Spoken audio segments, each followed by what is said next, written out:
and you know we'll save all the X stuff for my unarmored X playthrough of this game.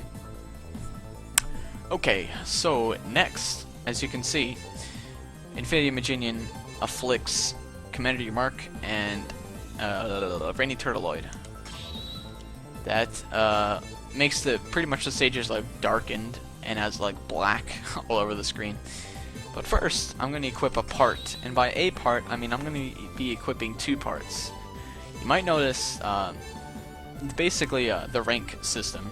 It's based on Nightmare Souls. Every boss gives you 200 Nightmare Souls, unless you take a long time, then I think it gives you like 100. Although that's never happened to me, so I only know that from reading the wiki.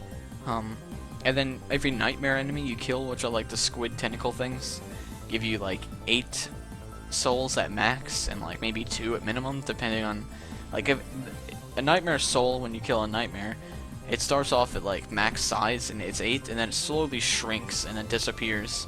Like the smaller it is, it'll give you like 6, 4, 2, and then boom, it's gone. So that kind of thing.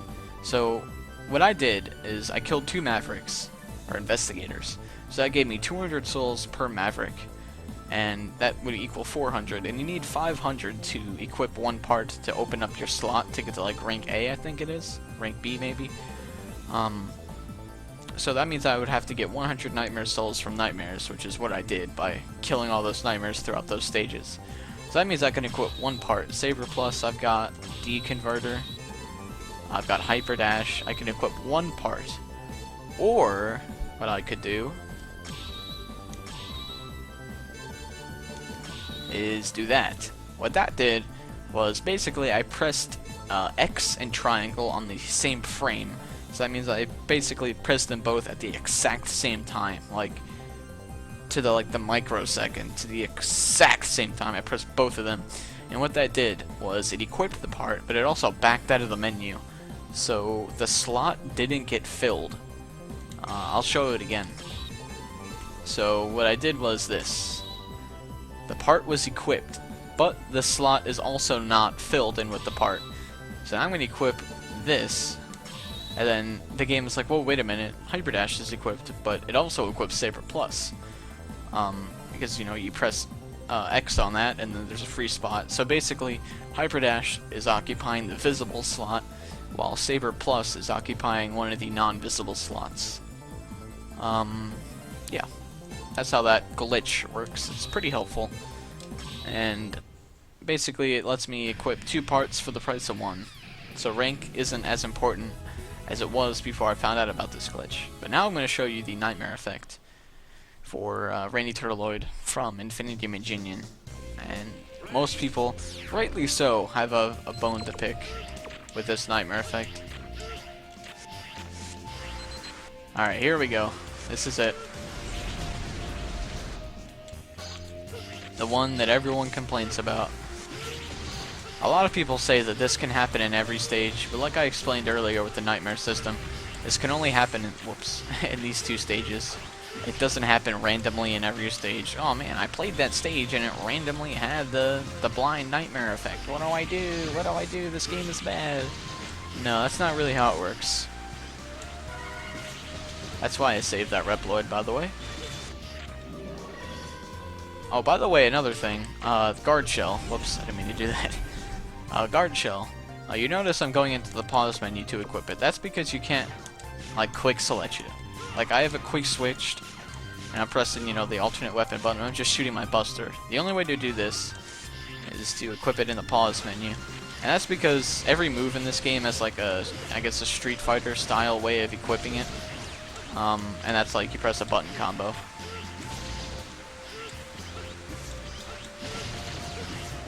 But this doesn't actually have a button combo to press, so the only way to activate it is just to go in the menu.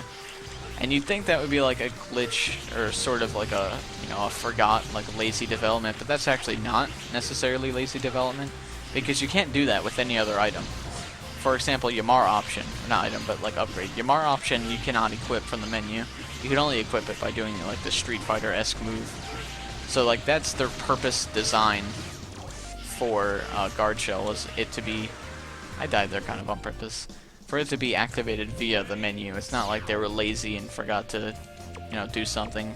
It's not like that at all. Alright, so you might be noticing like this darkness isn't really affecting me too much. That's because I know this game really well and have a pretty clear-cut route to go through without having to deal with it. I'm using the Infinity Maginian Geiga attack, basically to destroy all those switches to activate the generators without having to move around frequently. So, on Rainy Turtleoid, I'm going to be doing something pretty similar to how Guard Shell works. But, I'm going to be doing it not with Guard Shell. It's basically like the same property. This guy, for whatever reason, I don't... Oh, whoops, I forgot I was supposed to read dialogue here. I don't know, it's just my tendency to skip dialogue, so I apologize if I like accidentally skip dialogue in this playthrough.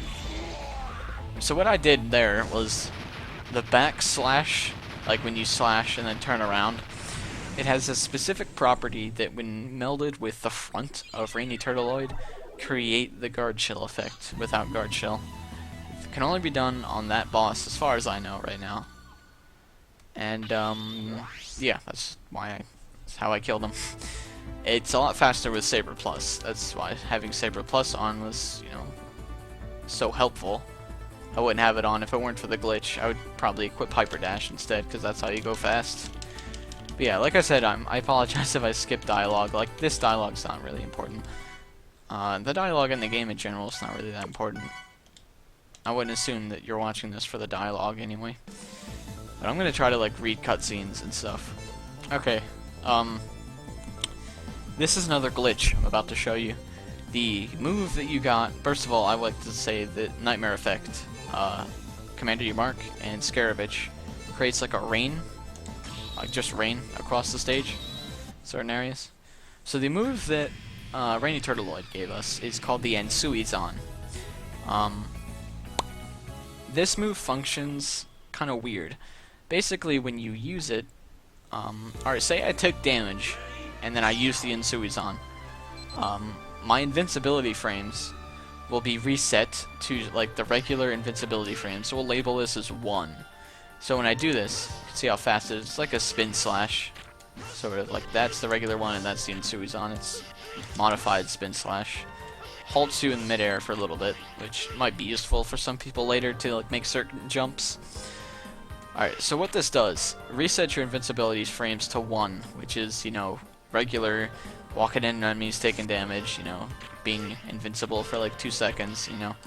And then after that, it actually resets the state to 0, as in you have no invincibility frames, as in you're invincible. So like, say a projectile hits you, you can see how fast this is. It's probably like maybe half a second, a little bit less of time. So like, if a projectile hits you, like it won't actually do damage since you don't have invincibility frames during that time.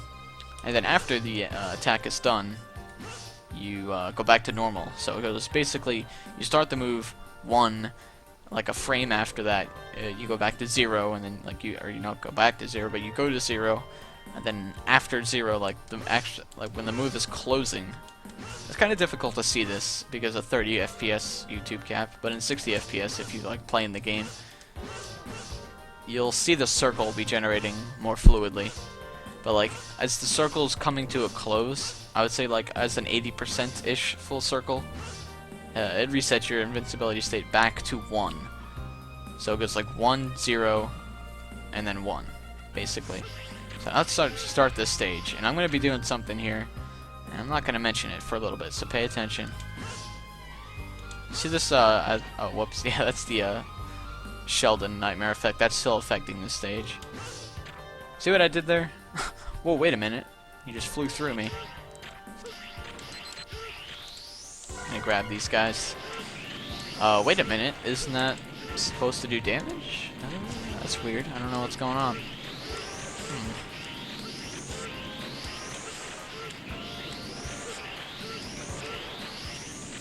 So yeah, basically I cut off the Ansuizan from resetting my invincibility state back to the regular one and kept the invincibility state. You can only do this in certain contexts. I'm just going to skip this dialogue. I mean, I'm trying to explain things. You can only do that in certain contexts. Like, you can't just in Suizan and get this invincibility anywhere you want. It doesn't work like that. You can only do it in certain areas. For like, in this area, I do it. You see how I'm letting go, and I slip a little bit. It's ice, you know. You know how ice works.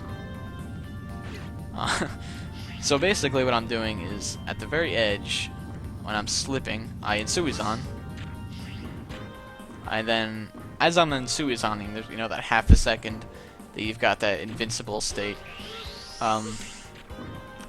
It, you know, stops the Insuizan since you're falling. You enter the falling animation, essentially.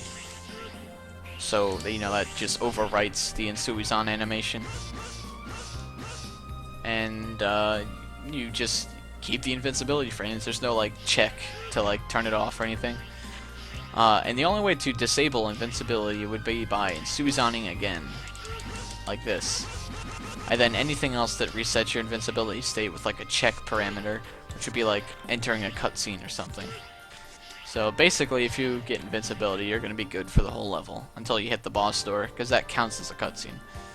So what I'm going to do, since I used the Insuizan again, I'm going to go ahead and... Whoops. Don't know if I got it. Like I said before, you've got around half a second. It's a pretty tight window, so you got to be like really prompt with when you do it. Oh, one other thing that cancels invincibility out, I forgot to mention, is getting crushed. For whatever reason, getting crushed. Oh, that was frame perfect. I pressed Insuizan in the exact frame that I fell off. For whatever reason, getting crushed implements like a check for your invincibility frames, so that would disable the Insuizan invincibility. And, you know, you can still die in certain areas like that. You can fall through pits. Spikes won't kill you, but you can fall into pits, and anything scripted to kill you will still kill you, even with invincibility. So I'm actually not going to save all these doggies here, even though I said before I'm going to go for 100%. I'm not going to do, like, actually 100%, but I'm going to be visiting in, like, every alternate path kind of area. That's what I meant by that. So, yeah. I'm going to attempt to do another kind of glitch thing here. Basically, what I'm going to do right now is just scroll over to Guard Shell, because I'm going to be equipping that and showing off what Guard Shell's really capable of doing. But I'm going to be trying to do a glitch. Basically, alright, I'm going to explain crouch dashing. This is a normal dash. It's kind of hard to show on ice, but there's a part where you, like, stand back up, and then you slide a little bit. That ice just accelerates that a little bit, but normally you'll just slide. If you crouch and hold, like, the directional input, you won't do that uncrouch from the dash. So, because of that, you can dash faster by not doing that undash animation. It's a little bit faster, and it also carries speed a little bit differently. And like I said, I only get one shot at this, but I'm going to attempt to be doing what I like to call the double dash, or I pretty much double my dash. I go through this boss door, and then something happens to where... wait, hold on. I got it! Okay. So what happens was I couple dash on top of dash. It's like a 1 frame or 2 frame trick where you've got, like, you could just mash the button, but sometimes you'll miss the chance to dash again while you're in that boss room. So you dash, enter the boss door, you gain, you know, full dash speed, and then you dash again, and, you know, you don't lose the speed, you just keep going. And then you break the second door, or hit the second door. Yeah, that's the damage per frame inside the hitbox that I was talking about.